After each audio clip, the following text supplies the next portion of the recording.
करने के लिए आपने अपना खून, अपने आंसू दिए, आप लड़े, मगर हम भी आपके साथ खड़े थे।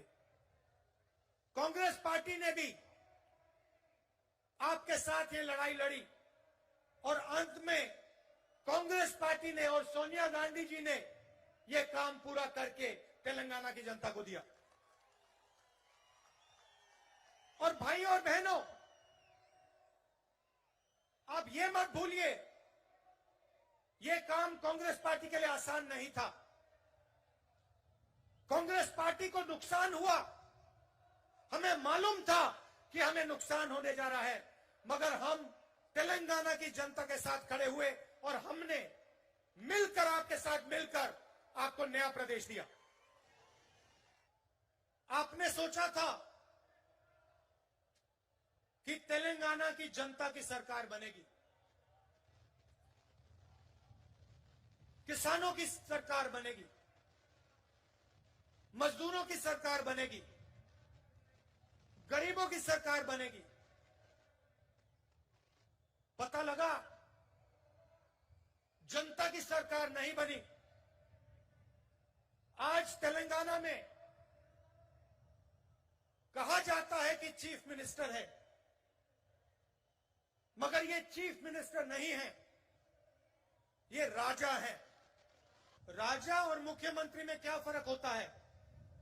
मुख्यमंत्री जनता की आवाज को सुनता है, राजा जनता की आवाज को नहीं सुनता है। राजा जो करना चाहता है वो कर डालता है।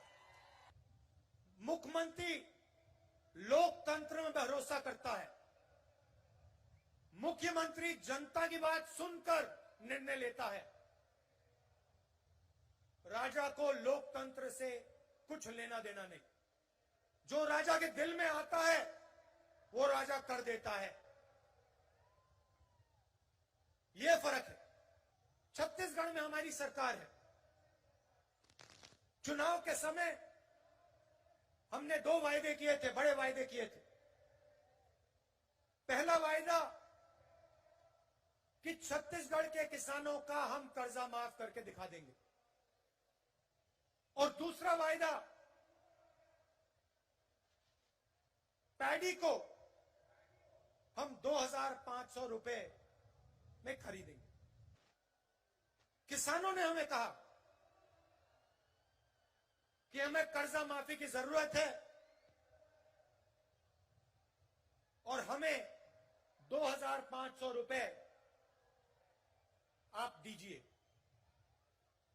हमने उनकी आवाज सुनी और आज आप जाइए, छत्तीसगढ़ जाइए और वहां पूछिए धान के लिए क्या दाम मिलता है। पूरा छत्तीसगढ़ का किसान आपको बताएगा कि छत्तीसगढ़ में 2,500 रुपए पर धान मिलता है। आज आपके जो चीफ मिनिस्टर हैं किसानों की आवाज नहीं सुन रहे हैं। 2-3 बड़े उद्योगपतियों की आवाज सुनते हैं, उनके लिए काम करते हैं, मगर किसानों की आवाज नहीं सुनते हैं। और जो छत्तीसगढ़ के किसान ने कहा था वही तेलंगाना का किसान कह रहा है। तेलंगाना का किसान कह रहा है कि मिर्ची के लिए, धान के लिए हमें सही दाम चाहिए और हमारा कर्जा माफ होना चाहिए। छत्तीसगढ़, तेलंगाना के किसी भी किसान को घबराने की जरूरत नहीं है। जैसे ही कांग्रेस पार्टी की यहां सरकार बनेगी, वैसे 2 लाख रुपए का कर्जा माफ होगा और आपको सही एमएसपी मिलनी शुरू हो जाएगी। आपको ज्यादा समय रुकने की जरूरत नहीं है। आप घबराइए मत, डरिए मत। ये काम कुछ ही महीने में कांग्रेस पार्टी करके आपको दे देगी। ये खोखले शब्द नहीं है, ये तेलंगाना के सपने को पूरे करने का पहला कदम है। किसानों की मदद, किसानों की रक्षा के बिना तेलंगाना का सपना पूरा नहीं हो सकता है। अभी हमने वरंगल डिक्लेरेशन किया और उसमें हमने तेलंगाना के किसानों से वायदे किए। मैंने कर्जा माफी की बात की, एमएसपी की बात की, 15,000 रुपए प्रति एकड़ डायरेक्ट बेनिफिट हम किसानों को देने जा रहे हैं। और रेवंत जी ने पूरा डिक्लेरेशन पढ़ा। यह सिर्फ एक डिक्लेरेशन नहीं है, यह किसानों के लिए कांग्रेस पार्टी की गारंटी है। तेलंगाना के हर किसान को यह डिक्लेरेशन पढ़ना चाहिए।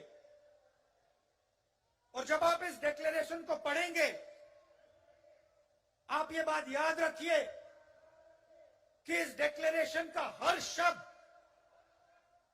कांग्रेस पार्टी की गारंटी है। और ये हम इसलिए कर रहे हैं क्योंकि हम जानते हैं कि अगर किसान कमजोर रहेगा तो तेलंगाना का सपना पूरा कभी नहीं हो सकता है।